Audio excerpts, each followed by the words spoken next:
Oui, merci, Monsieur le Président. L'analyse de la situation des marchés agricoles qui vient d'être faite par la Commission est extrêmement optimiste.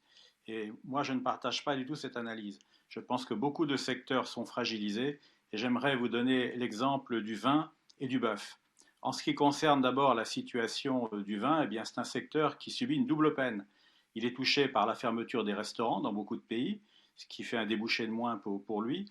Et puis d'autre part, eh bien, rien ne s'arrange avec les États-Unis.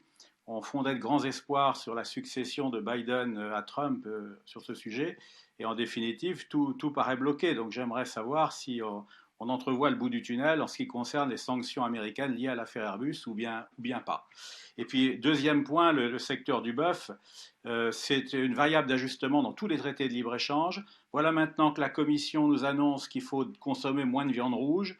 Donc c'est un secteur qui va vers une crise encore plus grande que celle qu'il a rencontrée. Est-ce que la Commission en prend conscience? Est-ce qu'elle a l'intention de faire quelque chose pour protéger ce secteur? Ou bien est-ce qu'on continue sur le libre-échange mondialisé et puis bah, tant pis pour nos éleveurs de bœuf? Merci de votre réponse claire. Alors le vin, plusieurs d'entre vous en ont parlé. La Commission a travaillé d'arrache-pied pour veiller à ce qu'on puisse trouver de l'argent dans le cadre des programmes existants pour aider face aux situations de crise, la distillation, mesures de stockage, etc.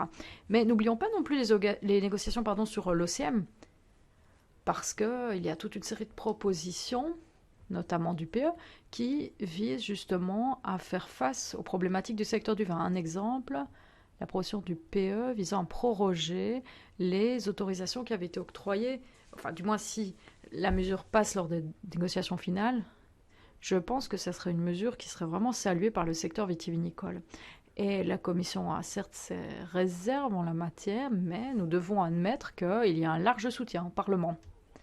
Mais si je cultivais du vin, et si je devais choisir entre des mesures à court terme, mesures d'aide, pour faire face à la situation actuelle qui est certes compliquée, ou une prorogation des autorisations actuelles pour la plantation, je voudrais les deux évidemment, mais si je devais choisir, je prendrais la prorogation des autorisations.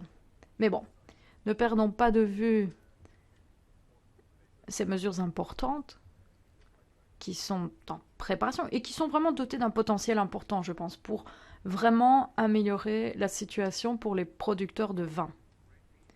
Alors, la viande rouge, la consommation de viande en général ou de produits d'origine animale, vous avez parlé du porc aussi, de la viande porcine, je sais bien, c'est très compliqué, il y a l'interdiction chinoise avec de la viande allemande, la peste porcine africaine, etc. Mais c'est un secteur, on le sait, qui fait preuve d'une grande résilience traditionnellement. Les cycles de production sont relativement courts, les producteurs savent s'adapter en général.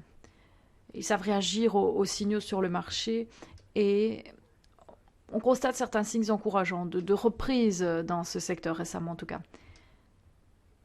La promotion des produits à base de viande rouge et la vente de ce type de produits, donc par rapport à des régimes alimentaires sains, les objectifs en matière de verdissement, etc., la Commission est très claire à ce sujet. La viande rouge a sa place dans notre assiette, dans notre régime alimentaire. Après, il faut voir comment nous veillons aux bonnes conditions de production de cette viande, donc dans une optique de durabilité. Mais soyons clairs, on peut manger de la viande rouge.